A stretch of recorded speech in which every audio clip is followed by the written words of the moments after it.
Thank you, Mary. I think after this week, maybe I'll actually put this sweater in the laundry. But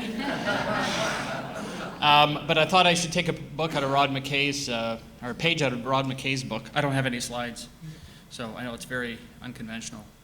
Out of Rod McKay's book and wear my Heart and Stroke uniform. And the other thing I like is this week I got a little pin, so that's now part of my up and down on the sweater.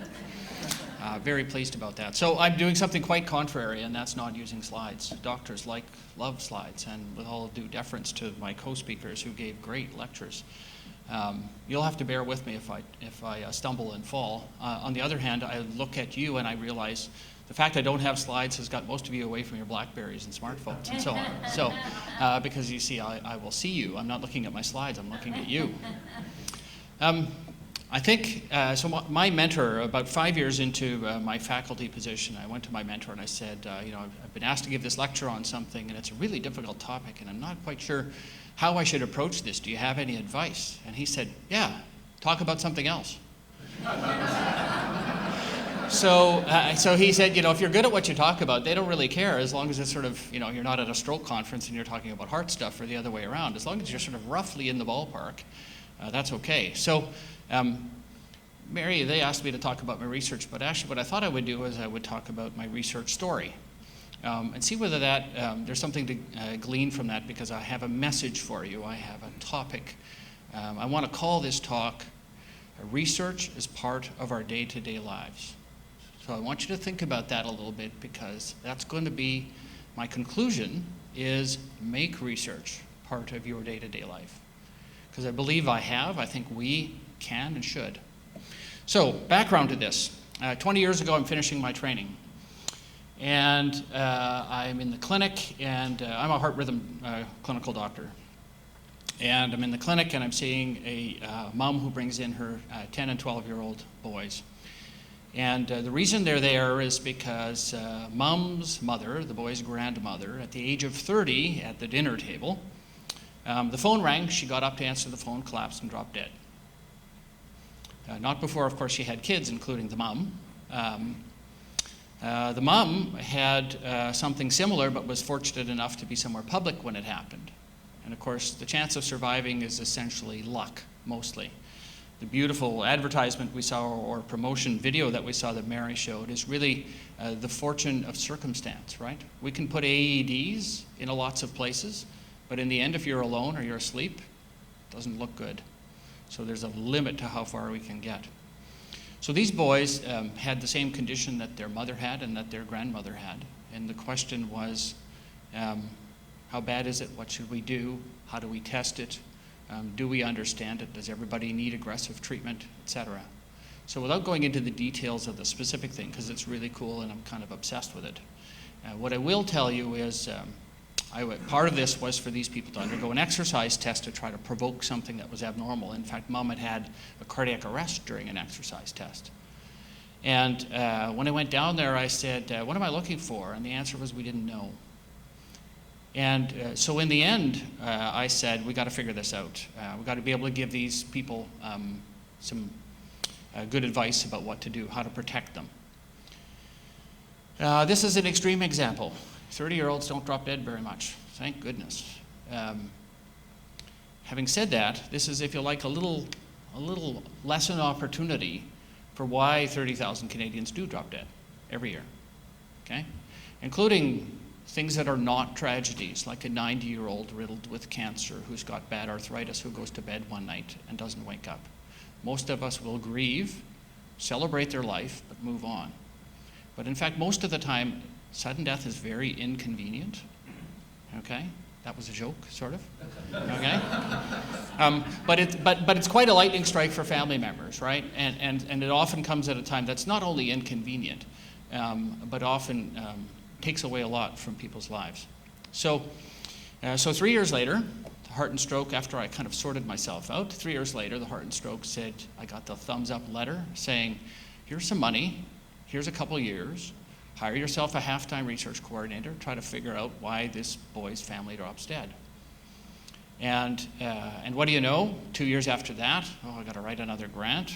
And then it was 3 years, and the one after that was 4 years. So how long it lasted and how much money it was grew with time as the research grew.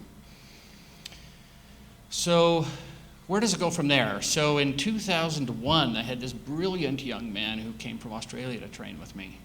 And he said, rather than that situation, let's look at why we have people who have a cardiac arrest but survive. Are they different than the situations where somebody has a cardiac arrest and doesn't survive? How do we understand that? What is the right testing approach to these kinds of people? And I said, well, first of all, let's look at what we do. So we looked at what we do. Then we did something. I said, listen, for us to study these unusual situations where it appears to be unexplained, what we need to study this on a large scale. We can't do this in one place. So I said, who are my buddies, my peeps in Ontario where I lived at the time? And I got 3 of my buddies. And we got together and kicked this around, thought about this a little bit. We had a nice paper to sort of present the results of preliminary testing. And we went to the Heart and Stroke, and said, we need some money to start a registry. So that was 4 sites with a grant in 2004. So that grant's been renewed twice. We now have 15 sites. We now have more than 800 people in the registry. Those are all people who have 2 things. One is either they've had a cardiac arrest, been lucky enough to survive, and they're family members, or they're the family members of somebody who was not lucky to survive. That study's called CASPR. Cardiologists are all about acronyms. Janice, if you think you've got acronyms, holy crap, you should see cardiologists. And the nice thing is, out of this has come, and probably the best evidence of this was sort of some summary of this in 2009, how to approach a patient who's had a cardiac arrest. So what's called the CASPR algorithm is now the global way people investigate people who have cardiac arrest. And if somebody says, where does that stupid name come from? It's funny, isn't Casper a ghost? And they look it up. What does it say in that little fine print, the 4 font at the bottom? It says, supported by the Heart and Stroke Foundation, grant number G1, blah, blah, blah, blah, blah, blah, blah, right? Isn't that rewarding, okay? So this is part of the long-term investment of research, is the recognition that that discovery turns into how we manage things, turns into how other people manage things. And if somebody looks for root cause or root credit, it comes to the Heart and Stroke Foundation. So where do we go from there? Part of the original thing was we didn't think that we would get enough money from Heart and Stroke. So we actually went to industry and said, if these people are dropping dead and you're in the drop dead business, then do you have some money for us? And of course we positioned it and all that sort of stuff, and in fact they did. And then 4 years later we said, do you have some more money for us? And they said, well, you guys are going gangbusters. I think we probably should. Just this past year, we went to CIHR and said, we need this on a much bigger scale. In other areas, not specific to how this all started. And they said, you suck. And then we said, well, let's try to answer your questions. And then they said, you suck less. And then this last time they said, you got 5 years and $1 million, go for it. And then we were really happy. And my staff were extraordinarily happy. So what does all this mean? So going back to my theme, as you can see, the story is sort of an amplifying thing, where we now are in charge of 3 national registries related to the whole area of genetics and sudden death. Very rewarding for me personally. This whole research realm, starting with the Heart and Stroke funding, began with me, and for people who know me, a wonderful woman who was my research coordinator for years named Bonnie Spindler. And Bonnie and I would see patients sort of on the side in the clinic and enroll them in research and so on. And we were publishing papers and stuff, and then the people training said, you know what, this is too good, we're missing this. You're seeing patients without us.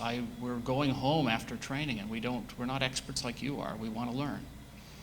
So in 2007, we started a clinic where we said, rather than have these people kind of come in fits and starts, what we would do is we would actually have them all come to one Friday afternoon clinic.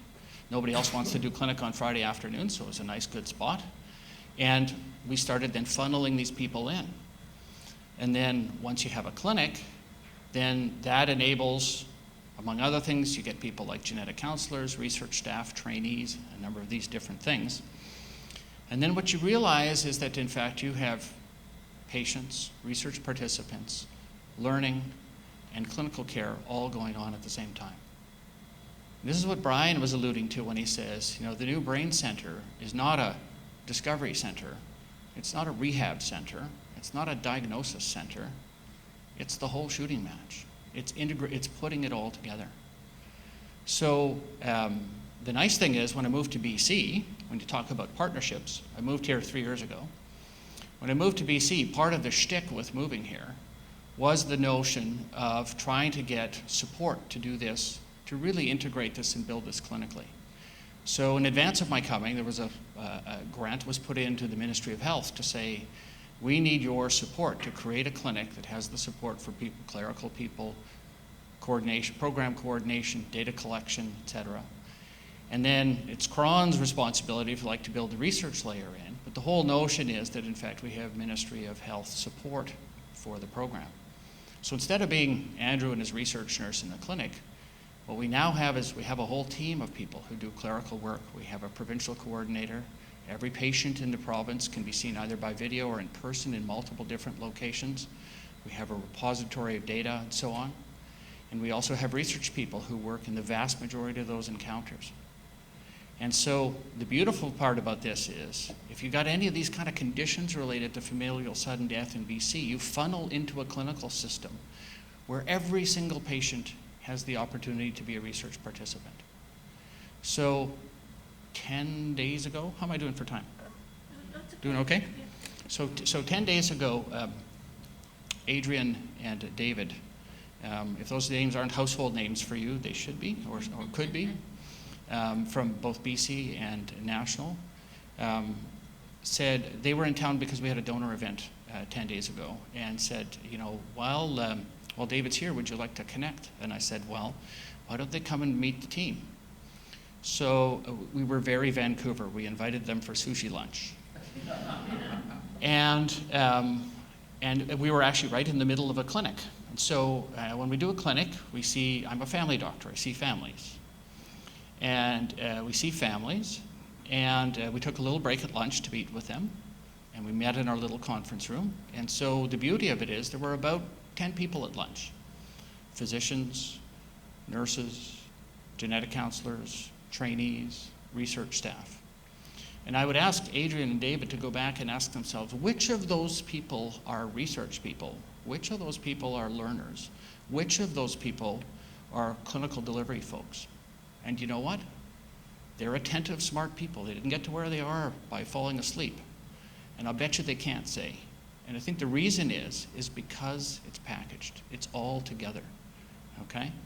And I think one of the goals I have as a division head, because I've got 57 cardiologists sort of wandering in all directions under my keep, is research should be part of your everyday activity. Most of our patients are opportunities to learn and do better. Having trainees and conducting research is making care better. And so the message that I want to send to you is, think a bit about enabling that process. That's knowledge translation, that's knowledge generation, application, discovery, and then the system changing with it. And if we can endeavor to make sure that that is enmeshed so you can't tell them apart, it's normal to be part of the advance of care of patients, then I think the organization has great messages for donors. The organization has a strong sense of a mission and that it's achieving something. And the participants, be they, for instance, the researcher, the research staff, and so on, feel very engaged. I can tell you for sure, my team said, hey, Andrew, you know, having those bigwigs come and have lunch with us, that was really great. You know, I know those are busy, important people, but the fact we could just sort of sit there and kick it back and forth was really meaningful. And the people who work for me include people who do finance, do clerical stuff, do privacy, do ethics, not just patient-related direct encounters. So you need a broad skill set, and we have that. But I believe it's actually very rewarding to see those high-impact areas where research is enmeshed in bettering patient care. So that's my research story without too many specifics about the research scientific topic. I hope that was okay. Thank you.